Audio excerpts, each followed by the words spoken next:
সম্মানিত হাজিরিন, আজকে আমরা সংক্ষিপ্ত জুম্মার খুতবার বিষয় নির্ধারণ করতেছি। কুফর কত প্রকার ও কি কি। আমরা গত জুম্মাতে এ বিষয়ের উপরে সংক্ষিপ্তভাবে কিছু অংশ কথা বলেছিলাম। আজকে তার পরের অংশগুলো থেকে কথা বলার চেষ্টা করবো ইনশাআল্লাহ। ওমা তৌফিক ইল্লা বিল্লাহ, আলাইহি তাওয়াক্কালতু ওয়া ইলাইহি উনীব। প্রিয় উপস্থিতি,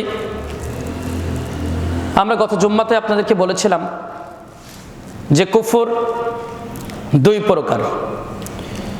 একটা হচ্ছে কুফরিল আকবার, বড় কুফর, আর দ্বিতীয় নম্বরটা হচ্ছে কুফরিল আসগার, ছোট কুফর। বড় কুফর করলে চিরস্থায়ী জাহান্নামী, আর ছোট কুফর করলে সে চিরস্থায়ী জাহান্নামী হবে না, কিন্তু সে যদি তওবা করে মৃত্যুবরণ না করে তাহলে তার ওটার কি হবে? শাস্তিযোগ্য অপরাধ, শাস্তি হবে। তো আমরা বড় কুফর নিয়ে আলোচনা করেছিলাম যে বড় কুফর আবার 5 প্রকার। মনে আছে আপনাদের? বড় কুফর আবার 5 প্রকার। এই 5 প্রকারের মধ্য থেকে আমরা প্রথম প্রকার যেটা বলেছিলাম সেটা হলো আল কুফরি ফি তাওহীদের রুবুবিয়াত, যে তাওহীদে রুবুবিয়াত, রব তথা প্রতিপালনের কুফর, একত্বকে কুফর করে, একত্বে কুফর করে, প্রতিপালনে কুফর। দ্বিতীয় নম্বর যেটা বলেছিলাম সেটা হচ্ছে তাওহীদে উলুহিয়াত, উলুহিয়াতে কুফর। দ্বিতীয় নম্বর তাওহীদে উলুহিয়াতে কুফর বলেছিলাম। আর দ্বিতীয় নম্বর পর্যন্ত আমরা আলোচনা করেছিলাম। আর তৃতীয়, চতুর্থ, পঞ্চম নম্বর সাথে আমরা যদি সময় পাই তাহলে কুফরিল আসগার, ছোট কুফর কি, সে বিষয়ে আলোচনা করব ইনশাআল্লাহ। তো আমরা প্রথমে দেখব যে কুফরিল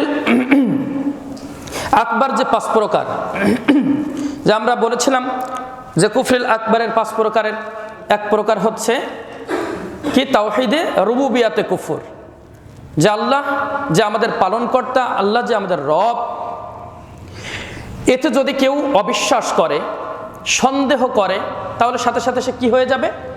কাফের হয়ে যাবে। তাওহীদে উলুহিয়াত কি? যে তাওহীদে উলুহিয়াতে যদি কেউ কোনো রকম অস্বীকার করে, সন্দেহ করে, বা কোনো প্রকার ভায়া মাধ্যম তৈরি করে, তাহলে সাথে সাথে সে কাফের হয়ে যাবে। এই দুইটি বিষয় আমরা দেখেছিলাম। আরো যদি সময় পাই তাহলে আরো এই দুইটা বিষয় নিয়ে আরো আলোচনা করবো ইনশাআল্লাহ। আসুন আমরা শুরু করছি। কুফরিল আকবার 5 প্রকার, 2 প্রকারের আলোচনা চলেছে। 3 নম্বর যেটা, সেটা হচ্ছে আল কুফরু ফি তাওহীদিল আসমা ওয়াস সিফাত। এই আসমা ওয়াস সিফাত তথা আল্লাহর নাম ও গুণাবলীর ক্ষেত্রে শিরক, কুফর। আল্লাহর নাম এবং গুণাবলীর ক্ষেত্রে কুফর বলতে দেখেন, কুরআনুল কারিমে ও রাসূলুল্লাহ সাল্লাল্লাহু আলাইহি সাল্লামের হাদিসে মহান আল্লাহ রাব্বুল আলামিন যে সমস্ত নাম ও গুণাবলীর কথা উল্লেখ করেছেন, বা এই কোরআন এবং হাদিসে যেগুলো উল্লেখ করা হয়েছে, সে সকল নাম ও গুণাবলীর উপর এমন দৃঢ়ভাবে বিশ্বাস করতে হবে যে মহান আল্লাহর কোনো কর্মগুণ, কোনো সৃষ্টি জীবের গুণের মতো নয়। আল্লাহ রাব্বুল আলামিন বলছেন সূরা আশ-শূরা 11 নম্বর আয়াতে আল্লাহ রাব্বুল আলামিন বলছেন লাইসা কাবিমিসলিহি শাইউন, তার সমতুল্য, তার মতো কিছুই নেই। সুবহানাল্লাহ বলবেন না? তার সমতুল্য, তার মতো কিছুই নেই। ওহুয়াস সামিউল বাসির, তিনি সব কিছু শোনেন এবং সব কিছু দেখেন। সুবহানাল্লাহ। এই যে সব কিছু শোনেন এবং সব কিছু দেখেন, সামিউল বাসির, সব কিছু শোনেন এবং সব কিছু দেখেন কে? আল্লাহ। এখন আমরা যদি বলি যে এটা আরো কেউ হতে পারে, সবকিছু শুনতে পান এবং সবকিছু দেখতে পান, আরো কেউ হতে পারে, তাহলে সে কি কাফের হয়ে যাবে, তার ইমান ভেঙে যাবে। সে কিসে কুফরি করলো? সে আসমা ওয়া সিফাতের উপরে কুফরি করলো। ওই যে আমরা যে উদাহরণটা দিয়েছিলাম যে আমাদের আজকের পীর বাবারা বাংলাদেশ থেকে কুকুর তাড়ায় কোথায়? মক্কায়। মানে ও নিজে নিয়েছে কি যে আমি ও আল্লাহর মতো আমি কি করতে পারি, আমি সবকিছু দেখতে পারি, দুনিয়ায় বসে এক জায়গায় বসে সবকিছু দেখতে পারি, সবকিছু শুনতে পারি। আল্লাহ রসুল সাল্লাল্লাহু আলাইহি সাল্লাম তাই সবকিছু দেখতেনও না, সবকিছু শুনতেও পেতেন না। যেটুকু আল্লাহ রসুল সাল্লাল্লাহু আলাইহি সাল্লামকে জানানো হতো, শোনানো হতো, দেখানো হতো, সেগুলো দেখতেন, শুনতেন, সেগুলোই জানতেন। বাকি আর যা আছে সেগুলো আর দেখতে জানতে পেতেন না।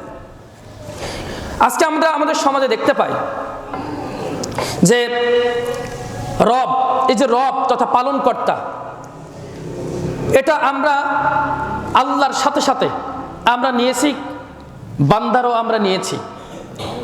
আল্লাহর সাথে সাথে বান্দারও আমরা নিয়েছি যে হ্যাঁ, তারাও হচ্ছে কি প্রতিপালন করতে পারে, তারাও প্রতিপালক, এমন ভাবে নিয়েছি। যেগুলো গানে গানে আবার তুলে ধরে এরা। শরীরটা খুব খারাপ লাগছে, হয়তোবা খুব সংক্ষিপ্তভাবে আলোচনা করব, যদি শরীর ভালো না হয় আপনারা একটু শোনার চেষ্টা করেন ইনশাল্লাহ। এই অসুস্থ শরীর নিয়ে আপনার সাথে কথা বলছি, আপনারা একটু শুনেন, আপনাদের ভালোই হবে এই বিষয়গুলো। কারণ এই বিষয়গুলো এমন একটি বিষয় যে বিষয়ে একটু ত্রুটি হলেই ঈমান শেষ হয়ে যাবে, এজন্য এগুলো দেখতে হবে। আমরা বলছিলাম রব তথা পালনকর্তা, এই রব তথা পালনকর্তার বিশ্বাসী আজকে কি করছে, পীরদেরও দিচ্ছে। একটা গান শুনলাম সেদিন, তুমি নাম দিয়েছ রহমান, নাম দিয়েছ রহমান, দয়ার সীমা নাই। তুমি নাম দিয়েছ রহমান, নাম দিয়েছ রহমান, দয়ার সীমা নাই। কেউ ফেরে না খালি হাতে, তাই তো তোমার কাছে যায়। নাউজুবিল্লাহ বলবেন না? মানে পীরকে সম্বোধন করে বলছে, নিসবত করে বলছে যে পীর কি রহমান, তুমি নাম দিয়েছো রহমান, তোমার দয়ার সীমা নাই। বলেন রহমান কার নাম? এটা হচ্ছে আল্লাহর নাম, এবং তার দয়ার সীমা নাই, এটা হচ্ছে তার গুণ। তাহলে এখানে নাম হচ্ছে আল্লাহর কি রহমান, আর গুণ কি তার দয়ার সীমা নাই। চাচা একটু আসতে দেন তো। তার দয়ার সীমা নাই, আল্লাহ রাব্বুল আলামিনের নাই দয়ার সীমা। ওইটা লাগিয়ে দিয়েছে কাকে? পীরকে। যে তুমি নাম দিয়েছো রহমান, দয়ার সীমা নাই, কেউ ফেরে না খালি হাতে, তাই তো তোমার কাছে যাই। নাউজুবিল্লাহ। মানে তারা বুঝাতে চাচ্ছে যে পীরের দরবারে যদি কেউ যায় তাহলে কেউ সেখান থেকে খালি হাতে ফেরে না, যে যা চাই কিছু না কিছু সেখান থেকে নিয়ে তাই আসে। নাউজুবিল্লাহি মিন যালিক। সবকিছু দেওয়ার মালিককে। ওইটা যদি আমরা যদি বান্দার ক্ষেত্রে যদি প্রয়োগ করি তাহলে আমাদের ঈমান কি হয়ে যাবে? নষ্ট হয়ে যাবে। আর এই সমস্ত কার্যকলাপে যারা সহযোগিতা করবে, মাথায় রাখবেন, যখনই দেখব যে এটা কুফরি কর্মকাণ্ড, এতে যারা সহযোগিতাও করবে যে কোনো মূল্যে, অর্থ দিয়ে হোক আর শ্রম দিয়ে হোক, ওখানে উপস্থিত থেকে হোক, তারও ঈমান সাথে সাথে ভেঙে যাবে, নষ্ট হয়ে যাবে। সাবধান মুসলমান, এটা করা যাবে না কোনোভাবে। তার ওই কর্মকাণ্ডে, কুফরি কাণ্ড করে সহযোগিতা করা যাবে না। এরপরে আমরা শুনতে পাই গাউসুল আজম বাবা নূরে আলম, তুমি ইসমে আজম বাবা তরানে ওয়ালা। আর একটু জোর দেন। গাউসুল আজম বাবা নূরে আলম, তুমি ইসমে আজম বাবা তরানে ওয়ালা, তরানে ওয়ালা বাবা বাসানে ওয়ালা। নাউজুবিল্লাহ বলবেন না? তরানে ওয়ালা বাবা বাসানে ওয়ালা, তুমি গাউসুল আজম বাবা তরানে ওয়ালা। নাউজুবিল্লাহ। কি বলছে এখানে? গাউসুল আজম। গাউসুল আজম বলতে কি? গাউস বলতে হচ্ছে ত্রাণকর্তা, আর আজম বলতে হচ্ছে বড়। এখানে ওরা বোঝাতে চাচ্ছে গাউসুল আজম বলতে একসাথে যে শ্রেষ্ঠ ত্রাণকর্তা, সবচেয়ে বড় সাহায্যকারী হচ্ছেন পীর নূরে আলম, নাউজুবিল্লাহি মিন জালিক। অথবা খাজা বাবা, গাজা বাবা, বিড়ি বাবা, তালা বাবা, কত রকম বাবা আছে না আজকে সমাজে আছে। ওরা বুঝাতে চাচ্ছে, নিসবত করতে চাচ্ছে কি গাউসুল আজম এটা নামকার আল্লাহর একমাত্র শ্রেষ্ঠ ত্রাণকর্তা, সবচেয়ে বড় সাহায্যকারীকে। তাহলে এখানে নাম এবং গুণাবলীতে কুফর। গাউসুল আজম এটা হচ্ছে আল্লাহর নাম এবং তিনি সবচেয়ে বড় সাহায্যকারী, তার চাইতে আর ওই সাহায্যকারীর মতো সাহায্যকারী আর কেউ নাই, এটা হচ্ছে তার গুণ। কিন্তু এই নাম এবং গুণাবলীতে তারা কি করেছে? শিরিক করেছে, কুফরি করেছে, সাথে সাথে ওদের কি হয়েছে? ঈমান নষ্ট হয়ে গিয়েছে। এই যে বলছে যে তরানে ওয়ালা বাবা বাসানে ওয়ালা, বাঁচানোর মালিক কে? আমাদের সমস্ত পৃথিবীর যত প্রাণী, জীবজন্তু, পশু পাখি আছে সব কিছুর বাঁচাতে পারেন কে? মৃত্যুদান করেন কে? কিন্তু ওইটা যদি আজকে আমরা কোন বান্দার ক্ষেত্রে প্রয়োগ করি তাহলে সে কি হয়ে যাবে? কাফের হয়ে যাবে। বলছে কি তরানে ওয়ালা বাবা বাসানে ওয়ালা, তুমি ইসমে আজম বাবা তরানে ওয়ালা। ওরা বুঝাইতে যাচ্ছে, চাচারা ডেকে দেন, ওরা বুঝাইতে যাচ্ছে কি যে আমাদের পীর সাহেব কি করতে পারে? বাঁচাইতে পারে। ওই যে ভাইটার পেছন দিক ই করেন, ঠেলা দেন। কারো পাশে কেউ ঘুমাচ্ছে কি দেখেন তো? ওই যে একজন ঘুমাচ্ছে, হাত দাও, হাত দিয়ে ডেকে দাও, ঘুমানো যাবে না। তাহলে ওরা যেটা বলতে চাচ্ছে, বোঝাতে চাচ্ছে যে পীর সাহেব কি করতে পারে বলেন? বাঁচাইতে পারে। ওই যেমন ভেদে মারেফাত, চরমনাই পীরের একটা বই লেখা, দাদা হুজুর কেবলা এসাক, মাওলানা ইসহাক রাহিমাহুল্লাহ, দাদা হুজুর কেবলা। দাদা হুজুর কেবলার ওই বই লেখা কি ভেদে মারেফাত, এটা 15 নম্বর পৃষ্ঠায় আসছে যে অনেক বড় ঘটনা সংক্ষেপে বলি যে ওই দাদা হুজুর কেবলা ইসহাক স্যার যিনি পীর ছিলেন, ওই পীর বলছে যে অমুক জায়গায় একটা মেয়ে আছে, মানে পাত্রী আছে, তুমি কি তাকে গ্রহণ করতে পারবে? তুমি কি তাকে বিবাহ করতে পারবে? হ্যাঁ পারবো। তো বের হয়ে চলে গেল, বিবাহের উদ্দেশ্যে চলে যাচ্ছে। প্রতিমধ্যে হঠাৎ করে দেখলেন যে একজন বৃদ্ধ, সে তার নাতির লাশ কাঁধে করে নিয়ে আসছে। এখন পীর সাহেব বলছে যে কে? ওই বৃদ্ধকে জিজ্ঞাসা করলো কে এনে? বৃদ্ধ খুব কাঁদছে, এটা দেখে জিজ্ঞাসা করলো। তখন বৃদ্ধ বলছে এ হলো আমার নাতি, একটা ছেলে ছিল, সে ছেলেটা আমার খাওয়ার ব্যবস্থা করত, আমার খেতে দিত। এই ছেলেটা মৃত্যুবরণ করেছে। ওই ছেলেটার মৃত্যুবরণ করার পরে একটা নাতি ছিল, 12 বছরের একটা নাতি। এই 12 বছরের নাতি আমার একটা গরু লালন পালন করে, ওই যে দুধ হয় ওই দুধ বিক্রি করে আমাকে সে খাওয়ানোর যোগান দেয়। সে নাতিটাও এই মারা গিয়েছে, এখন আপনার সামনে আপনি দেখতে পাচ্ছেন হুজুর যে এই হচ্ছে নাতি, মৃত। কি বলেন তো নাতি কি? সবাই কথা বলেন, নাতি কি? মৃত। শুনছেন তো? মৃত নাতি। এখন পীর সাহেব বলছে, পীর সাহেব ইসহাক রাহিমাহুল্লাহ বলছে হে বৎস, তুমি আমার হুকুমে দাঁড়িয়ে যাও। নাউজুবিল্লাহি মিন জালিক। আমরা জানি যে বলেন তো দেখি একজন নবীকে আল্লাহ রাব্বুল আলামিন জীবিত, মানে মৃত মানুষকে জীবিত করার ক্ষমতা দিয়েছিলেন, তিনি কে বলেন তো? ঈসা আলাইহিস সালাম। আলহামদুলিল্লাহ, অনেকেই জানে। তাও তিনি কি বলতেন? কুম বিইজনিল্লাহ, তুমি আল্লাহর হুকুমে দাঁড়িয়ে যাও।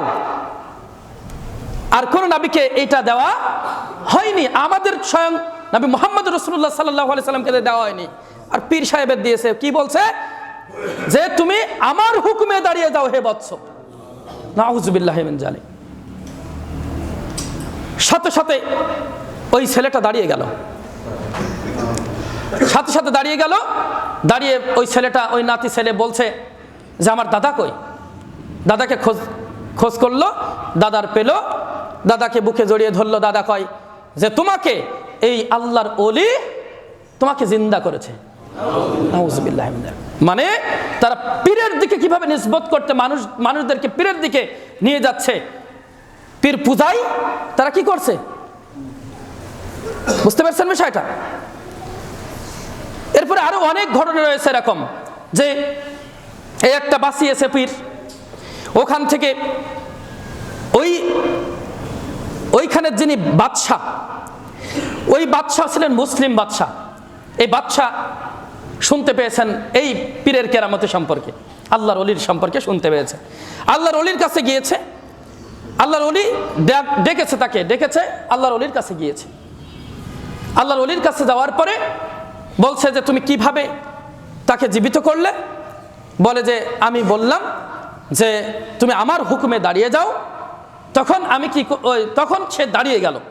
তখন ওই বাদশাহ, মুসলিম বাদশাহ বলছে যে হায় আফসোস, কতই না ভালো হতো যদি তুমি এ কথা না বলতে যে তুমি আমার হুকুমে দাঁড়িয়ে যাও, এ কথা না বলে যদি তুমি বলতে যে কুম বিইজনিল্লাহ, তুমি আল্লাহর হুকুমে দাঁড়িয়ে যাও, তাহলে কতই না ভালো হতো। এ কথা কে বলছে? মুসলিম বাদশাহ। তখন এই পীর বলছে কেন এ কথা বলবো, কেন আল্লাহর কি আন্দাজ নেই? ঠিক এই কথাটাই এই ভেদে মারাফাত 15 পৃষ্ঠাতে লেখা আছে। কেন এ কথা বলবো, কেন আল্লাহর কি আন্দাজ নেই? এই বিরুদ্ধের একটা ছেলে ছিল, সে ছেলেকে মৃত্যু দিয়েছে। আবার একটা নাতি ছিল, ওই বিরুদ্ধকে খেতে দেয়, সে নাতিকেও কি করেছে? মৃত্যু দিয়েছে। এখন বিরুদ্ধ খাবে কি করে? আল্লাহর কি আন্দাজ নেই? নাউযুবিল্লাহি মিন যালিক। এরা কিন্তু ইসলামিক দল, আপনাদের এই আমাদের বাংলাদেশের ইসলামিক দল, বুঝছেন? ওদের টুপি দাড়ি জুব্বার বহুত বাহার, দেখবেন ওদের মতো মনে হবে যে আর কারোর হয়তো বা ইমান আমল মনে হয় ওদের মতো আর কারোর নেই। কিন্তু কি আকীদা! এখানে আবার আকীদার কথা বললেই ওই ভোটের জন্য ঐক্য করতে হবে, জন্য আকীদাকে বাদ দিয়ে দিয়েছে, কয় আকীদা এ কথা ঠিক না। বুঝছেন বিষয়টা? এটা ফেক। এভাবে করে বলছে যে আকীদা একটা কি ফেক, কোরআন হাদিসে কোথাও আকীদার কথা নেই, এটা একটা ফেক। নাউযুবিল্লাহ। অথচ তারা বড় বড় আলেম। ওই আকীদা নিয়ে যদি সে কবরে যায় যে আমার পীর সাহেব বাঁচাইতে পারে, ওটা যদি সে বলে যে আল্লাহর কি আন্দাজ নেই যে মৃত্যু দিয়েছে, এরকম কথা যারা বলে, এই যাদের আকীদা, ওদের সাথে কোনোদিন আমাদের ঐক্য হবে? ঐক্য হয় কিসের ভিত্তিতে? ভোটের ভিত্তিতে ঐক্য হয় এখন, তাই না? ভোট দিয়ে, ভোটতন্ত্রের মাধ্যমে আমাদের কি করতে হবে? কুফরি তন্ত্রের মাধ্যমে আমাদেরকে রাষ্ট্র ক্ষমতায় নিতে হবে। এজন্য জগা খেসুড়ি মার্কা ঐক্য, কোনো সমস্যা নেই, ঐক্য চলছে। প্রিয় উপস্থিতি, যে কথা বলছিলাম যে এই যে বাসারের মালিককে, রিজিক দেওয়ার মালিককে, সেখানে গেলে কেউ ফেরে না। আল্লাহর একটা নাম হচ্ছে রাজ্জাক। আল্লাহর একটা নাম কি? রাজ্জাক, রিজিক দাতা। আমাদের সবার রিজিক দাতাকে এটা হচ্ছে গুণ, যে আমাদের রিজিক দেন কে? আল্লাহ। এটা হচ্ছে আল্লাহর গুণ, আর রাজ্জাক হচ্ছে আল্লাহর নাম। তার নাম এবং গুণাবলীর সাথে যখনই সে কুফরি করেছে, সাথে সাথে তার ঈমান কি হয়েছে? নষ্ট হয়ে গিয়েছে। প্রিয় উপস্থিতি, স্যার অনেক এরকম দৃষ্টান্ত আছে।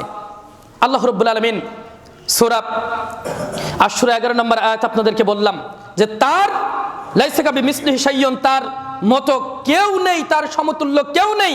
আর সূরা আন-নাহল 74 নম্বর আয়াতে আল্লাহ রাব্বুল আলামিন বলছেন তোমরা আল্লাহর জন্য অন্য কোন দৃষ্টান্ত স্থাপন করো না, কারণ নিশ্চয় আল্লাহ সবকিছু জানেন আর তোমরা কিছুই জানো না। সুবহানাল্লাহ বলি। সবকিছু জানেন কে? যেটুকু আমাদের জানান সেটুকু আমরা জানি, যেটুকু আমাদের জানান সেটুকু আমরা জানি। এই আকীদায়, বিশ্বাসে আমাদের থাকতে হবে। যদি আকীদায় না থাকে, যদি একজন মানুষের আকীদায় ঠিক না থাকে, তাহলে তার সমস্ত জীবনটাই বৃথা। অথচ আজকে ঐক্যের নাম করে বলছে আকীদা ফেক, বুঝেননি? আর এই হিন্দুদের, ওই মুশরিকদের আকীদা কি ছিল? মুশরিকদের আকীদা ছিল আল্লাহ রব, আমাদের প্রতিপালনকারী আল্লাহ।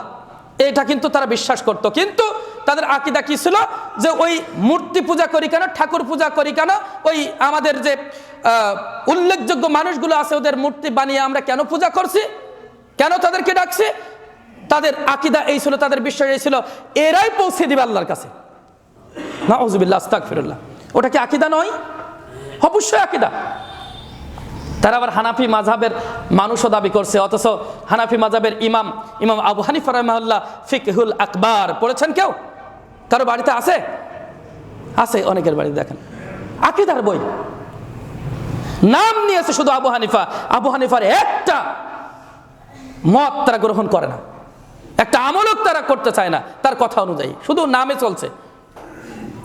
প্রিয় উপস্থিতি, তাহলে এখানে তৃতীয় নম্বর যে কুফরিল আকবার, বড় কুফর, যেটা করলে ঈমান সাথে সাথে নষ্ট হয়ে যাবে, সেটা কি ছিল? তাওহীদুল আসমা ওয়া সিফাত, নাম এবং গুণাবলীর ক্ষেত্রে আল্লাহর একত্ব, এই একত্বের সাথে যদি কেউ কুফরি করে তাহলে সাথে সাথে সে কি হয়ে যাবে? কাফের হয়ে যাবে। 4 নম্বরে আছেন কুফরিল আকবার, যার মাধ্যমে মানুষ কাফের হয়ে যায়। 4 নম্বর কি? আল কুফরু ফি রিসালাতি মুহাম্মাদিন সাল্লাল্লাহু আলাইহি ওয়াসাল্লাম।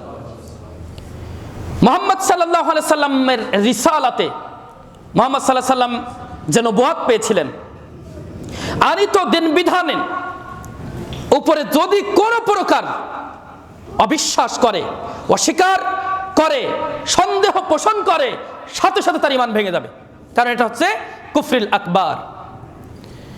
দেখেন আল্লাহ রাব্বুল আলামিন বলছেন সূরা নিসা 150-151 নম্বর আয়াতে আল্লাহ রাব্বুল আলামিন বলছেন, সূরা আহজাব 57 নম্বর আয়াতে আল্লাহ রাব্বুল আলামিন বলছেন, ইন্নাল্লাযীনা ইয়াকফুরুনা বিল্লাহি ওয়া রাসূলি, নিশ্চয় যারা আল্লাহ ও তার রাসূল গণের সাথে কুফরি করে, নিশ্চয় যারা আল্লাহ এবং তার রাসূল গণের সাথে কুফরি করে বা অবিশ্বাস করে, অস্বীকার করে, ওয়া ইউরিদুনা আইয়ুফাররিকু বাইনাল্লাহ ওয়া রাসূলিহি, যারা আল্লাহ ও তার রাসূলের মাধ্যমে পার্থক্য করতে চায় এবং বলে, এমন কথা বলে যে কিছু মানি আর কিছু মানি না। আছে না এরকম মানুষ অনেক? কিছু মানি আর কিছু মানি না, তাহলে কি? উলাইকা হুমুল কাফিরুন, তারা সাথে সাথে কাফের হয়ে যায়, তারা কাফের। আজকে যেমন আমরা দেখতে পাচ্ছি কাদিয়ানীরা কি বলছে? আল্লাহ রাসূল সাল্লাল্লাহু আলাইহি সাল্লামের নবুয়তকে তারা অস্বীকার করেছে। কাদিয়ানীরা কি করেছে? ওরা মুখে বলে কি যে হ্যাঁ আমরা আল্লাহ রাসূল সাল্লাল্লাহু আলাইহি সাল্লামকে রাসূল হিসাবেই মানি, কিন্তু ওরা বলে যে আর যে আসবে না এরকম তো সরাসরি লেখা নেই।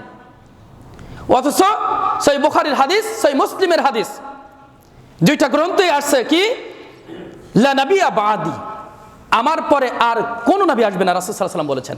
সুবহানাল্লাহ বলি, আমার পরে আর কোন নবী আসবে না, রাসূল সাল্লাল্লাহু আলাইহি সাল্লাম বলেছেন।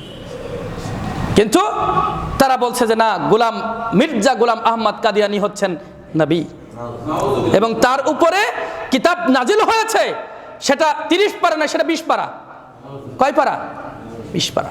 বহু কাহিনী আছে। এই যে গোলাম আহমদ কাদিয়ানী, মির্জা গোলাম আহমদ কাদিয়ানী নিজেকে নবী দাবি করলো। প্রথমে ইমাম মাহাদি দাবি করেছিল, যখন বের হয়েছিল তখন কি করলো? ইমাম মাহাদি দাবি করলো, তারপরে ঈসা আলাইহিস সালাম দাবি করলো, সর্বশেষ সে কি করলো? নবী হিসাবে দাবি করলো। নাউযুবিল্লাহি মিন যালিক। এই যে বিষয়টা আপনাদেরকে বলছি, গোলাম আহমদ কাদিয়ানী এই যে ভণ্ড নবী, সে কিভাবে বোঝা গিয়েছিল?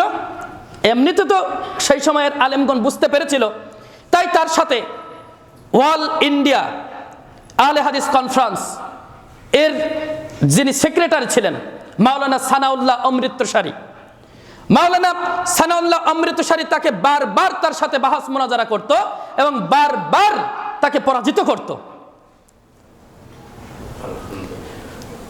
এরপরে এত পরিমাণ লিখনি পত্রিকার মাধ্যমে লিখত আর এত বলিষ্ঠ কণ্ঠে বক্তব্য দিত এই মাওলানা সানাউল্লাহ অমৃতসারী, এত পরিমাণে তাকে উদ্দেশ্য করে বক্তব্য দিত, লিখনি ছাড়ত, যার ফলশ্রুতিতে তিনি একদিন বললেন যে মুবাহালা করার জন্য। মুবাহালা কেমন? যে আজকে মসজিদে আচ্ছা, একটা বিষয় আপনাকে বলি যে মুবাহালা, পীর সাহেব আমাদেরকে সব কিছু দিতে পারেন, আমাদেরকে সৃষ্টি করেছেন হচ্ছে পীর সাহেব। ধরেন একজন বলল, আর আমি বললাম যে না, পীর সাহেব নয়, আল্লাহ আমাদেরকে সৃষ্টি করেছেন। বুঝছেন তো মুবাহালা কেমন? বুঝেন? পীর সাহেব কি করেছেন? আল্লাহকে সৃষ্টি করেছেন একজন বলছেন, বা পীর সাহেব দাবি করছেন। আর আমি বলছি যে না, পীর সাহেব নয়, আমাদের সৃষ্টি করেছেন কে? আল্লাহ। যখন এই বিষয়টা নিয়ে মুবাহলা হচ্ছে, পীর বা আমি বলছি যে ঠিক আছে, এর ভিতরে আমাদের ভিতরে যে সত্যবাদী, সে সত্যবাদী বেঁচে থাকতেই মিথ্যাবাদীর আগে মৃত্যু হবে। ঠিক এমনি ভাবেই মাওলানা সানাল্লাহ অমৃতসারীর সাথে কি করেছিল? মুবাহালা করেছিল। থাকার সময় ওদেরকে কনফারেন্সের প্রথমে অনুমতি দেওয়া হয়েছিল, জনগণের চাপে তারা বন্ধ করতে বাধ্য হয়েছিল। ওই যে পঞ্চগড়ে বিশাল বড় কনফারেন্সের আয়োজন তারা করেছিল, জনগণ এত চাপ দিয়েছিল, সরকার সেই চাপে ওটা বন্ধ করতে বাধ্য হয়েছিল। বিষয়টা বুঝেন? এই যে কাদিয়ানি মুহাম্মদ সাল্লাল্লাহু আলাইহি সাল্লামের নবুয়ত রিসালাতের উপরে তারা কি করেছিল? অস্বীকার করেছিল, অবিশ্বাস করেছিল, যার কারণে এরা কি? কাফের। কাদিয়ানিরা কি? সবাই কথা বলেন না কেন? সন্দেহ আছে কোনো? কাদিয়ানিরা কি? কাফের। এই যে ইমান হারা করছে মানুষদেরকে, সাধারণ মানুষদেরকে ধরে ধরে যে ইমান হারা করছে, আর এই থেকে সতর্ক করছে কারা বলেন? আলেম ওলামারা। কারা? আলেম ওলামারা করছে, দাওয়াত দিচ্ছে। যেমন আলহামদুলিল্লাহ আমি যাব 24 তারিখে, যদি শরীর সুস্থ থাকে, নীলফামারীতে 2 দিন ব্যাপী প্রোগ্রাম, ওখানে আলহামদুলিল্লাহ আমাকে দাওয়াত দেওয়া হয়েছে। এখন এখানে দেখেন যে আল্লাহর রিসালাতটা আমাদের কি করতে হবে? পৌঁছে দিতে হবে, তাই না? আল্লাহ যে নবীর উপরে যে নবুয়ত দিয়েছেন, যেগুলি দিয়েছেন কুরআন এবং সহিহ হাদিস, এগুলো আমাদের পৌঁছানোর কাজ করতে হবে না? এইখানে যদি কেউ এরকম মনে করে, সিম্পল একটা বিষয়, যে আমরা তো মসজিদে টাকা দিয়ে রেখেছি, তাই না? ইমাম সাহেবকে আমরা মসজিদে টাকা দিয়ে রেখেছি না? তাহলে ইমাম সাহেব কেন মসজিদ রেখে অন্য জায়গায় প্রচার করতে যাবে, ইসলাম প্রচার করতে যাবে? এরকম যদি কেউ মনে করে, তাহলে সে বলেন তো দেখি, মুসলিম নাকি কাফের? কাফের হয়ে যাবে। এটা মাথায় রাখতে হবে। ইমান তার সাথে সাথে কি হবে? ভেঙে যাবে। আমি কথা বললাম কেন? আমার সাথে এরকম ঘটনা ঘটেছিল। আমি প্রথম যখন ইমামতি শুরু করি, তখন আমার সাথে এরকম ঘটনা ঘটেছে। বলছে যে বারবার যাওয়ার কি দরকার? কি বলছে বলেন তো? বারবার যাওয়ার কি দরকার? এখানে কি প্রচার হচ্ছে না? আচ্ছা, ইসলাম প্রচার কি শুধুমাত্র সমাজের ভিতরে, নাকি গোটা পৃথিবীতে ছড়িয়ে দিতে হবে বলেন তো? গোটা পৃথিবীতে ছড়ানোর ব্যবস্থা করতে হবে। আলহামদুলিল্লাহ, যখনই আমি আপনাদের বলেছি, প্রথম যখন আসছিলাম, তখন আপনাদেরকে আমি বলেছিলাম যে ভাই, আমি এরকম প্রোগ্রাম করতে চাই, আপনারা কি বলতে চান? আপনারা সবাই স্বতঃস্ফূর্তভাবে আপনারা আমাকে সায় দিয়েছিলেন যে হ্যাঁ, আপনি যেতে পারেন, কোনো সমস্যা নেই। আজকেও সভাপতি ভাইয়ের সাথে বলার সাথে সাথে বলছে ভাই না, ওখানে আপনাকে যেতে হবে, কারণ এভাবে করে আপনি একদিন বড় হবেন। সভাপতি ভাই যদি আমাকে বাধা সৃষ্টি করতো, তাহলে ওখানে কি হতো বলেন তো? তার ইমান নিয়ে টানাটানি ধরে যেত। বুঝছেন না বিষয়টা? এই যে মুয়াজ্জিন চাচাকে খালি ফোনে বলি, চাচা আজকে প্রোগ্রাম আছে, কোনো চিন্তা করেন না বাবা, আমি আসি। বলে আরে আপনি কোনো চিন্তা করেন না, আমি আসি। বোঝেন? মানে আমাদের কি করতে হবে? আমরা এই দাওয়াতটা আমাদের প্রত্যেক মুসলমানের দেওয়ার কথা। এই যে দাওয়াতটা, যেই দাওয়াতের মাধ্যমে মানুষ ওই সঠিক পথে ফিরে আসবে, এটা প্রত্যেক মুসলমানের দেওয়ার কথা। আমরা কেউ ব্যবসায়ী, কেউ কর্মে ব্যস্ত আছি, যে আমরা ওইভাবে করে দাওয়াতি কার্যক্রম করতে পারি না। কিন্তু যারা করছে, ওদেরকে যদি আপনি সহযোগিতা করেন, আমি এই যে যাবো, ধরেন যদি নীলফামারী যাই, ওখানে গিয়ে যত নেকি অর্জন করব, আমি ওই সমপরিমাণ নেকি আপনারা সাপোর্ট করার জন্যে আপনারাও পাবেন। এই উদারতা থাকতে হবে প্রিয় উপস্থিতি। তাহলে নবীর রিসালাত, নবুয়ত, এটা যেটা আসছে, এর উপরে কোনোভাবে সন্দেহ পোষণ করাও যাবে না। এরপরে আমাদের সমাজে আজকে আহলে কোরআন বের হয়েছে। আহলে কোরআন শুনেছেন, নাম শুনেছেন তো সবাই নাকি? আহলে কোরআন শুধু কোরআন মানবে, হাদিস মানবে না। যারাই আহলে কোরআনের নাম নিয়ে আপনাদের কাছে আসবে, সাধারণ পাবলিককে তো ধরে বেশি। আহলে কোরআন বলছে, এমন ভাবে যুক্তি পেশ করছে যে আল্লাহর তরফ থেকে কোরআন আসছে, হাদিস তো আর সরাসরি আল্লাহর কাছ থেকে আসে নাই, এভাবে করে তারা বলতে চাচ্ছে। তাহলে শুধু কোরআন মানবো, হাদিস আমরা মানবো না, কোরআন মানলেই যথেষ্ট হয়ে যাবে। আসলে কি তাই? কোরআন এবং হাদিস বলেন তো দেখি, কোরআন বেশি মানবো না হাদিস বেশি মানবো? আলহামদুলিল্লাহ, এই তো এটাই আমরা চাই যে আপনারা এভাবে করে উত্তর দেন। আপনারা এটা আপনাদের ভিতরে থাক যে আমরা কয়টা চাই, দুইটাই একসাথে চাই। আমরা এই কথা কোনোদিন বলবো না যে কোরআন একটু বেশি মানবো, হাদিস একটু কম মানবো না। যদি হাদিস রেখে শুধু কোরআন মানেন, আপনি বিভ্রান্তির মধ্যে পড়ে যাবেন, আপনি ঈমান হারাও হয়ে যাবেন। যদি কি করেন, কোরআন রেখে হাদিস রেখে যদি শুধু কোরআন মানেন। দুই একটা উদাহরণ, অজু যে করতে হবে, অজু করার কথা কোরআনে কয় জায়গার কথা আসছে বলেন? চারটা বিষয় আসছে। আর যেগুলো আছে সেগুলি সব হাদিসে। নামাজ তোমরা পড়ো 5 ওয়াক্ত, সালাত তোমরা পড়ো 5 ওয়াক্ত, কখন কোন সময় ওয়াক্ত এবং কত রাকাত, এগুলো কি কোরআনে আছে?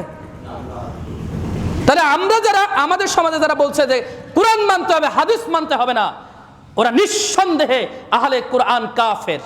নিঃসন্দেহে এরা কি কাফের। এখন এই হাদিসকে অস্বীকার করেছে, এই হাদিসটাও কি আল্লাহর বাণী নয়?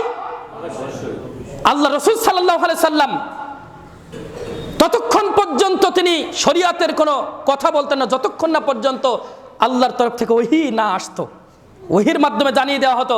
ধরেন আমরা একজন সাহাবী প্রশ্ন করেছে, ওটা আল্লাহ রাসূল সাল্লাল্লাহু আলাইহি ওয়াসাল্লাম জানা নেই, চুপ থাকতেন। যখন ওই কথাটা আবার জিবরাইল আলাইহিস সালাম এসে আল্লাহর কাছ থেকে নিয়ে এসে বলে দিতেন, সুবহানাল্লাহ বলবেন না? তখন আল্লাহ রাসূল সাল্লাল্লাহু আলাইহি ওয়াসাল্লাম তার জবাবটা দিতেন। সুবহানাল্লাহ বিহামদিহি। তাহলে ততক্ষণ পর্যন্ত আল্লাহ রাসূল সাল্লাল্লাহু আলাইহি ওয়াসাল্লাম শরীয়তের কোনো মাসলা মাসাইলের বিষয়ে বলতেন না যতক্ষণ না পর্যন্ত আল্লাহ না বলে দিতেন। তাহলে কোরআন ও আল্লাহর ওহী, হাদিস ও আল্লাহর ওহী, যদি দুইটাকে সমানভাবে যদি না মানে, তাহলে সে কি হয়ে যাবে? কাফের হয়ে যাবে, কাফের হয়ে যাবে। প্রিয় উপস্থিতি, এরপরে আরো অনেক বিষয় আছে, আমরা সময় হয়ে গিয়েছে, আমাদের আলোচনা আছে, আজকে শেষ করি ইনশাআল্লাহ। দেখেন, তাহলে এটা তো আমরা বুঝতে পেরেছি 4 নম্বর যে কুফরিল আকবার, সেটা হচ্ছে কি? যে কুফরু ফি রিসালাতি মুহাম্মদ সাল্লাল্লাহু আলাইহি সাল্লাম, মুহাম্মদ সাল্লাল্লাহু আলাইহি সাল্লামের উপরে আনিত যে দিন বিধান যেগুলি আছে, এইগুলোর উপরে দৃঢ় চিত্তে বিশ্বাস স্থাপন করতে হবে। কোন রকম ভাবে অস্বীকার করা, সন্দেহ করা যাবে না। আমরা ওই যে বলি আমরা যে ওই যে আমিন নিয়ে একটা আলোচনা করেছিলাম না, আমিন, যারা আমিনকে অস্বীকার করে, আমিন বলা হাদিস না? ওটা আমিন বলা ওটা হাদিস না? সহিহ বুখারী হাদিস নম্বর 780, 81, 82 সহিহ হাদিস। তো এই অস্বীকার করলে ও কি হয়ে যাবে? কাফের হয়ে যাবে। সে মানতে পারেনি, সেটা সে ভিন্ন বিষয়, কিন্তু যদি কেউ অপছন্দ করে, অস্বীকার করে, তাহলে সে কি হয়ে যাবে? কাফের হয়ে যাবে। কারণ ওটাও আল্লাহ রাসূল সাল্লাল্লাহু আলাইহি সাল্লামের তরফ থেকে ওহী হিসাবে এসেছে। প্রিয় উপস্থিতি, এরপরে কুফরিল আকবার, যে কুফরিল আকবার 5 প্রকার। 5 নম্বর হচ্ছে আল কুফরু ফি হুব্বি ওয়াল বুগদি, যে সন্তুষ্টি এবং অসন্তুষ্টির কুফর। সন্তুষ্টি এবং অসন্তুষ্টির কুফর কেমন? কোন প্রকার কুফরের প্রতি সন্তুষ্টি থাকা। যদি কেউ কুফরি কর্মকাণ্ডের প্রতি সন্তুষ্টি থাকে, তাহলে সে কাফের। বুঝেছেন কিনা? যদি কেউ কুফরি কর্মকাণ্ডের প্রতি কি থাকে? সন্তুষ্ট থাকে, যে ওরা মূর্তি পূজা করছে তাই কি, ওরা আমাদের সমাজের মানুষ, ভাই ভাই সব, ওদেরটাও ঠিক আমাদেরটাও ঠিক, ও করুক না, কি হয়ে যাবে? কাফের হয়ে যাবে। তাই বলছে এখানে 5 নম্বর যে কুফরিল আকবার, সালাফগণ যেটা নিয়ে আসছেন সেটা কি? আল কুফরু ফি হুব্বি আল বুগদি, সন্তুষ্টি এবং অসন্তুষ্টির কুফর, বা কুফরি কোনো কর্মকাণ্ডকে পছন্দ করা, সহযোগিতা করা, এগুলো কি বলেন? এগুলো কি কুফর, যেটা করলে সাথে সাথে কাফের হয়ে যাবে। কুফরিল আকবার, বড় কুফর। পূজায় গেলাম, পূজায় গিয়ে আমি 50,000 টাকা দিয়ে আসলাম, 1 লাখ টাকা দিয়ে আসলাম, তাই না? প্রথম গিয়ে সহযোগিতা করেছি, এরপরে অর্থ দিয়ে সহযোগিতা করেছে, কিছুক্ষণ বসে থেকেছে, তার মানে সময় দিয়েও সহযোগিতা করেছি, তার মানে আমার ঈমান। দ্রুত তওবা করতে হবে। যারা শুনবে এই কথাগুলি, যাদের কাছে পৌঁছাবে, এর মাধ্যমে জানেন কি পরিমাণ দাওয়াত চলে। আপনারা মনে করেন ক্যামেরা শুধু ওখানে ফেলানো থাকে, হ্যাঁ, শুধু রেকর্ড করে কেন হুজুর, এরকমও হয়তো মনে থাকে। কি পরিমাণ দাওয়াত চলে এই যে জোরে আমিন বলার কারণে। লক্ষ্মীপুরে যে ছেলেটাকে মেরেছিল না, ওই ছেলেটা পরে আমার সাথে যোগাযোগ করেছে, এক পর্যায়ে কথা বলতে বলতে এখন আলহামদুলিল্লাহ সে ভালো আছে। বলছে ভাই বুকে ব্যথা আর একটু কাশি আছে, এমনি ভালো আছে আলহামদুলিল্লাহ, আগের সাথে সুস্থ আছে। এক পর্যায়ে কথা বলতে বলতে আমি বললাম যে আমাকে কি এর আগে চিনতেন? বলছে ভাই যে আপনার আলোচনা বহু আগে থেকে আমরা শুনি। আলহামদুলিল্লাহ, বহু আগে থেকে আমাদের আলোচনা শোনে, তার মানে এতে কি পরিমাণ দাওয়াত পৌঁছাচ্ছে, আলহামদুলিল্লাহ। আর এটাই আমরা চাই, যারা আজকে শুনবে এই কথা, যে মন্দিরে গিয়ে বা তাদের কোন কর্মকাণ্ডে, বিধর্মীদের কোন কর্মকাণ্ডে যদি কোন রকম ভাবে সহযোগিতা করে, তাহলে সে সাথে সাথে কাফের হয়ে যাবে। যতক্ষণ পর্যন্ত তওবা না করে ফিরে আসবে, তওবাটাও কি খাঁটি তওবা, খালিস তওবা, যে আর জীবনে কোনোদিন আমার দ্বারা আল্লাহ ওইটা হবে না, তুমি আমাকে ক্ষমা করো, বারবার কাঁদেন আর বারবার আল্লাহর কাছে চান। দেখেন আল্লাহ ক্ষমা করে কিনা। দেখেন আমরা বলি আর আপনারা এমনিতে উড়িয়ে দেন। আর এই মুসলমানেরা, এই পাশের যারা এই যে চলেছে, এই মুসলমানেরা কি চলেছে, উরুস চলেছে, ওটা মুসলমান ওরা না। ওদের ওই কর্মকাণ্ডে আপনারা সবাই গিয়েছেন, কেউ আর দোকান দিয়েছে, এরা আহলে হাদিসের বাচ্চারা দোকান দিয়েছে, বুঝছেন? ওরা আহলে হাদিস। খুব শীঘ্রই আহলে হাদিস কি জিনিস আমরা আলোচনা করব। ওরাও আহলে হাদিস, ওরাও হানাফি মাযহাবের লোক, যারা ওখানে কি করেছে, গিয়েছে, বুঝেন নাই? এরা মুসলিম, কিন্তু একবারের জন্য ভাবেনি যে আমি ওখানে যাচ্ছি কেন, কি আমার উপকার আছে। বাজার বসেছে তাই বাজারে যেতে হবে, প্রশ্ন করছে যে ওদের বাজার থেকে কি জিনিসপত্র কেনা যাবে? কেন, ওদের বাজার ছাড়া আর কোনো বাজার নেই? আপনি বাজারে গিয়েছেন বলতে আপনি তাকে সহযোগিতা করেছেন, আপনি গিয়েছেন বলতে সময় দিয়ে আপনি কি করেছেন, সহযোগিতা করেছেন। আপনি অর্থ দিয়েছেন, মানে অর্থ দিয়ে আপনি সহযোগিতা করেছেন। কিসের সহযোগিতা? কুফরের সহযোগিতা। সাবধান মুসলমান, সাবধান। ঈমান গেলে ওই অবস্থায় যদি মৃত্যুবরণ করি, আমার জীবনের সব যা কিছু আমি করেছি সব কি হবে? সব নষ্ট। প্রিয় উপস্থিতি, তাহলে কোন প্রকার আমাদের কুফরির সাথে আমরা কি করতে পারি না, কুফরির কোন কর্মকাণ্ডে সন্তুষ্টি আমরা প্রকাশ করতে পারি না। ওই হচ্ছে, যদি আপনার বাধা দেওয়ার মতো যদি ক্ষমতা থাকতো আপনি বাধা দিতেন, যদি আপনার বাধা দেওয়ার মতো ক্ষমতা যদি হাতে না থাকে তাহলে আপনি মুখ দিয়ে বাধা দিতেন, যদি মুখ দিয়েও যদি না পারতেন তাহলে এই অন্তর থেকে আপনি ঘৃণা করতেন, যেমন আমি করেছি, অন্তর থেকে ঘৃণা করেছি। মুসলমানের বাচ্চারা ওখানে যাবে, ওই মেলায় গিয়েছে, ওই বহু বাটপারকে আমি দেখেছি, এরা মুনাফিক ছাড়া আর কিচ্ছু নয়। ওদেরকে আমি দেখেছি যে ওরা ওখানে গিয়েছে, অথচ যখন বলা হয় যে ভাই মসজিদে একটা প্রোগ্রাম আছে, আপনারা সবাই আসবেন, এই বাটপারদের কত কাজ, বোঝেন নাই? কত কাজ। এই যে এই দেখলাম, কিছু কথা না বললে হয় না, এইখানে এই যে হাটবার গেল, এর গত হাটবারে এই পাশে ওই একটা গাড়ি নিয়ে এসেছে, আর ওই ঢোল ঢাগর বাদ্যযন্ত্র বাজাচ্ছে আর গান বলছে। এই মুসলমানের বাচ্চারা, আহলে হাদিসরাও আমি দেখি টুপি মাথায় দিয়ে, আহলে হাদিস হানাফি মাযহাবের আমরা মুসলমান ভাইরা টুপি মাথায় দিয়ে, পাঞ্জাবি গায়ে দিয়ে ওই জায়গায় বসে আছে, ওই জায়গায় দাঁড়িয়ে ওই দেখছে, বোঝেননি? ওই গান বাজনা শুনছে। অথচ ওদের যাই বলবেন, চলেন ভাই প্রোগ্রামে যাই, বোঝেন নাই? তা তুমি মুনাফিক না, কে মুনাফিক? কে কাকে মুনাফিক বলে? মুনাফিক কে? সত্যকে যারা প্রত্যাখ্যান করার চেষ্টা করে। বারবার আপনার সামনে বলা হচ্ছে যে কোরআন এবং সহিহ হাদিস আপনাকে প্রচার করতে হবে যে কোনো মূল্যে। হয় আপনি যাবেন, হয় আপনি বলবেন, না হয় আপনি সেখানে যাবেন, না হয় অর্থ দিয়ে, সময় শ্রম দিয়ে আপনি সেখানে সহযোগিতা করবেন। আপনাকে বারবার বলা আছে যাবো না, আমার এই কাজ আছে, ওই কাজ আছে। কিন্তু আপনি কি করতে পারেন? আপনি মেলায় যেতে পারেন, ওই হিন্দুদের পূজায়ও যেতে পারেন, আপনারা উরুষেও যেতে পারেন, আপনারা এই গানের অনুষ্ঠানেও যেতে পারেন। এপাশে জুয়া খেলা হচ্ছে, জুয়া খেলা, ফুটবল খেলা হচ্ছে না, জুয়া খেলা দেখি পিঁপড়ির সারি মতন মানুষ। প্রোগ্রাম হলে 5 জন, ইসলামিক প্রোগ্রাম হলে কয়জন? 5 জন। 5 জন ইসলামিক প্রোগ্রাম হলে কয়জন? 5 জন, 10 জন। হাই রেট যদি হয় 100 জন, 150 জন। আর সব কি করে? বাজারে। বোঝেন নাই? তা মুনাফিক কে রে? পাগলামি সব জায়গায় চলে, সব সময় চলে না।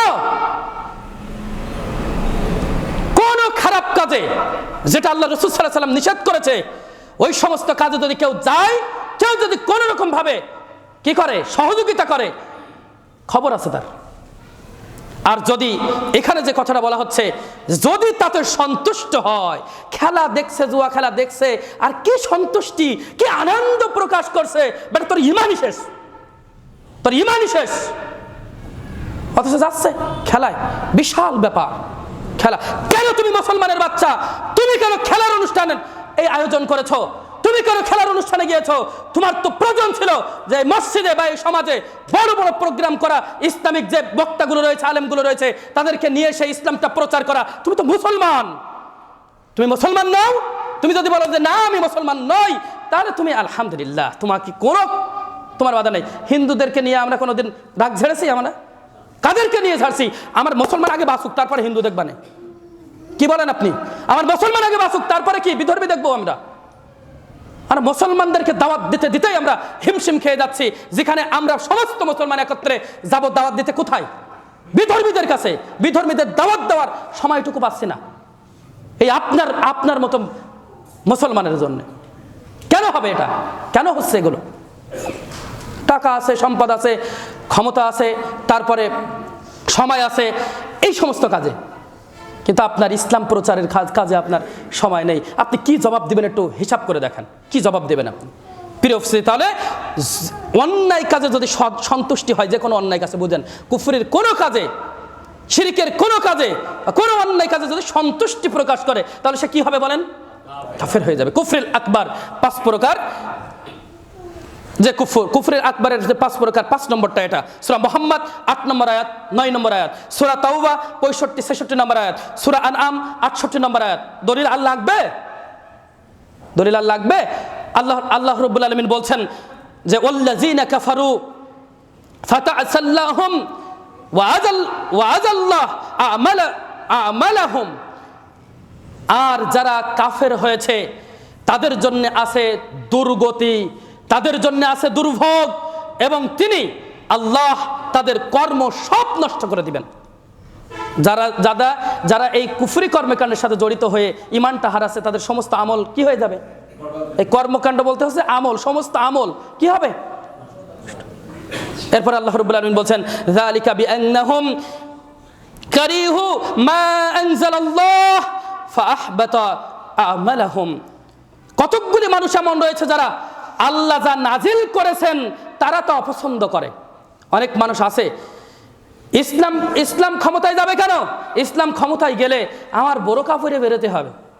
বাবা না না, দরকার নেই, ইসলাম ক্ষমতায় গেলে আমাকে বোরকা পরে বেরোতে হবে, মহিলারা বলে। বুঝেননি?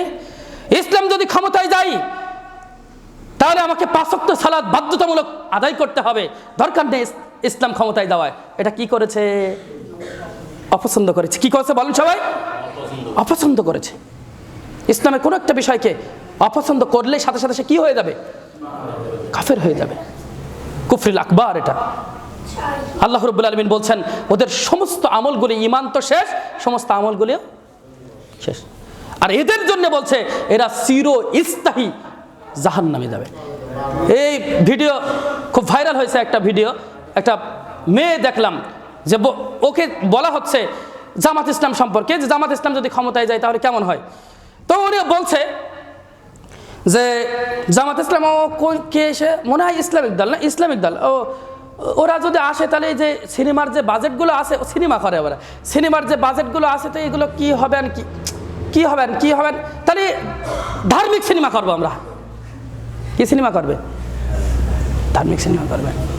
মানে আমি বলতে চাইছি যে জামাত ইসলাম ক্ষমতা যাচ্ছে কি না যাচ্ছে ওটা বিষয় নয়, যদি ইসলাম ক্ষমতায় আসে তাহলে তারা কি করতেছে? অপছন্দ করতেছে, বুঝেন নাই? যদি আসে তাহলে কি করছে? অপছন্দ করছে। এই অপছন্দ যদি কেউ করে তাহলে সে কি হয়ে যাবে বলেন তো? কাফের হয়ে যাবে। সে কি হবে? যদি অপছন্দ করে তাহলে সে কি হবে? এখানে একটা বিষয় ভেঙে দেয় আপনাদের ভালো করে। রাজনৈতিক পদ্ধতিতে, গণতান্ত্রিক পদ্ধতিতে যে ভোটাভুটির সিস্টেমে যে আপনি আওয়ামী লীগ করছেন, আপনি বিএনপি করছেন, আপনি জামাত করছেন, এই ক্ষেত্রে আপনি আপনার মতো লিড দিতে পারেন, বুঝছেন বিষয়টা? রাজনৈতিক ক্ষেত্রে বুঝেন। কিন্তু যদি ওরা বলে যে আমরা গণতন্ত্র নয়, ইসলামিক খেলাফতের মাধ্যমে দিন প্রতিষ্ঠা করতে চাই, ওখানে যদি কোনো রকম ভাবে আপনি বাধাগ্রস্ত হন, যে কোনো রকম ভাবে অসন্তুষ্ট প্রকাশ করেছেন, যে আপনাকে আপনার সামনে বলছে যে আমরা ইসলামিক খেলাফত প্রতিষ্ঠা করতে চাই, দৌড়াচ্ছে ইসলামিক খেলাফতের দিকে, আর আপনি যাচ্ছেন আওয়ামী লীগ, আপনি যাচ্ছেন বিএনপি, আপনি যাচ্ছেন জাতীয় পার্টি, আপনি কাফের। তখন আপনি কি বলেন? কাফের। কিন্তু এখন কিন্তু যে জামাত ইসলাম ক্ষমতায় না, আমরা ক্ষমতায় যাব, বিএনপি ক্ষমতায় যাব, আপনি কিন্তু কাফের হচ্ছেন না ওই আঙ্গিকে। আমি আপনাকে বুঝাতে পেরেছি কিনা? ওই আঙ্গিকে। এখানে সিম্পল ভাবে একটা বিষয় বলে দেই, আরো বিস্তারিত আলোচনা করব যে আজকে যদি এরকম মনে হয় যে আমার সমাজে যে ভোটে দাঁড়াচ্ছে, প্রথম কথা বুঝেন, প্রথম কথা গণতন্ত্র, কুফরি মতবাদ, এটা যারা করবে, আমরা প্রথমে আলোচনা করেছিলাম তাওহীদের রুবুবিয়াত, যে একমাত্র ক্ষমতার মালিককে আল্লাহ, আর গণতন্ত্র কি বলছে? জনগণ। এছাড়া আরো কুফরি মতবাদ আছে এর ভিতরে। তো এরকম বিশ্বাস করছে কুফরি মতবাদ। যদি কুফরি মতবাদ বিশ্বাস করে সে কাফের হয়ে যাবে। এর পরে যদি কেউ দাঁড়ায়, সে তো গেছে গা, তাতে ঈমান চলে যাচ্ছেই। তাই এর পরে যদি কেউ দাঁড়ায়, আর আপনি দেখতেছেন যে সমাজ থেকে আপনি ভোট দিবেনই, আপনি ওই গণতন্ত্র করবেনই, এমন একজনকে আপনি নেতা বানাবেন যেই নেতা আপনার সমাজের জন্য উপকার বয়ে আনে। কথা ক্লিয়ার না আনক্লিয়ার? মানে যেই নেতা আপনার ইসলামের পক্ষে থাকে, যেই নেতা আপনার সমাজের ভালোর পক্ষে থাকে, সেরকম একজন নেতা আপনারা বানাবেন ইনশাআল্লাহ। যেই নেতা 5 ওয়াক্ত সালাত আদায় করে, যেই নেতা ভালো ভালো কাজ করে, ইসলামের কাজ করে, বুঝছেন? আমাকে আর বুঝাইতে হবে? প্রিয় উপস্থিতি, তাহলে আমরা কুফরিল আকবার 5 প্রকারের, কুফরিল আকবার 5 প্রকার। তো 5 নম্বরটা আমরা কি দেখলাম? সর্বশেষ যে কথাটা বলবো, সময় শেষ হয়ে গিয়েছে, যে কুফরিল আসগার কি, সংক্ষেপে আপনাদেরকে বলে দিচ্ছি 1 মিনিটের ভিতরে। কুফরিল আকবার হচ্ছে ছোট কুফর, যেটা করলে ঈমান একেবারের মতো চলে যাবে না। ঈমান কি হবে না? একেবারের মতো চলে যাবে না, সরাসরি কাফের হবে না। সে তওবা না করে মৃত্যুবরণ করলে তার একটা শাস্তি হবে, এরপরে সে আবার জান্নাতে প্রবেশ করতে পারবে, বুঝেন? এইগুলো কেমন?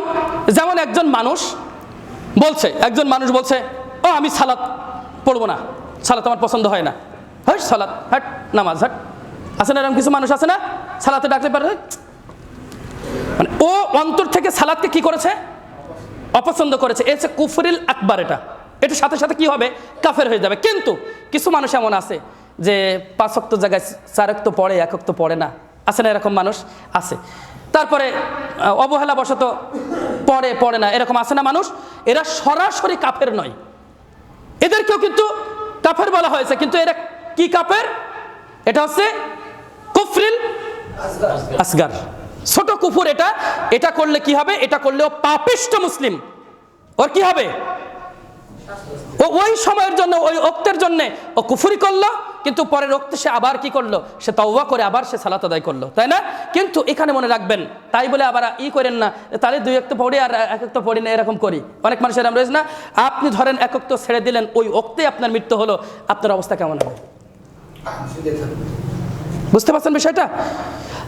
তাহলে আপনাকে বুঝালাম যে কুফরিল আকবার এবং কুফরিল আসগার। একটা হচ্ছে কি? কুফরিল আসগার হচ্ছে ছোট যে কুফরগুলো আছে, যেমন আমরা গত জুম্মায় বলেছিলাম একটা, সেটা হচ্ছে এই যে মৃত ব্যক্তিকে নিয়ে কান্নাকাটি করা, বুক চাবড়ানো, আছে না এরকম, বললাম না? তো এগুলো কি ছোট কুফর, এগুলো করলে কি হবে? শাস্তিযোগ্য অপরাধ। এগুলোকে কুফর বলা হয়েছে, পবিত্র কোরআন এবং হাদিসে কুফর বলা হয়েছে, কিন্তু এগুলো হচ্ছে কি শাস্তিযোগ্য অপরাধ, শাস্তি হবে এর, কিন্তু সরাসরি জাহান্নামী হবে না, জাহান্নাম থেকে আবার সে বের হতে পারবে। যেমন বংশের প্রতি কটাক্ষ করা বলেছিলাম একটা। তারপরে দেখেন তিরমিজি হাদিস নাম্বার 1535, আবু দাউদ হাদিস নাম্বার 3251, আল্লাহ রাসূল সাল্লাল্লাহু আলাইহি ওয়াসাল্লাম বলছেন, মান হালাফা বিগাইরিল্লাহ ফাকাদ কাফারা আও আশরিক, যে আল্লাহ ব্যতীত অন্য কারোর নামে যদি কেউ কসম করে, আছে না, মায়ের নামে কসম করলাম, বাপের নামে কসম করলাম, সন্তানের মাথার উপরে হাত দিয়ে কসম করলাম, চোখের উপরে কসম করলাম, নিজের মাথায় হাত দিয়ে কসম করলাম, আছে না এরকম? প্রেমিক প্রেমিকার নিয়ে কসম করে, আমার জানের নিয়ে কসম করলাম, জান কবরে যাও, জান কোন পাশে বেরোবেন দেখেন, আছে কিনা, আছে কিনা, আছে। এরকম যারা কসম করে, এটা হচ্ছে কি, এটা হচ্ছে কুফরিল আসগার, ছোট কুফর। বুঝতে পারছেন বিষয়টা? তবে যদি কেউ এভাবে করে নিসবত করে যে ওই ব্যক্তি আল্লাহর সমতুল্য, তাহলে সাথে সাথে কি হয়ে যাবে? কাফের হয়ে যাবে। এমনি বলার কথা তাই বলে ওরা, বোঝেননি?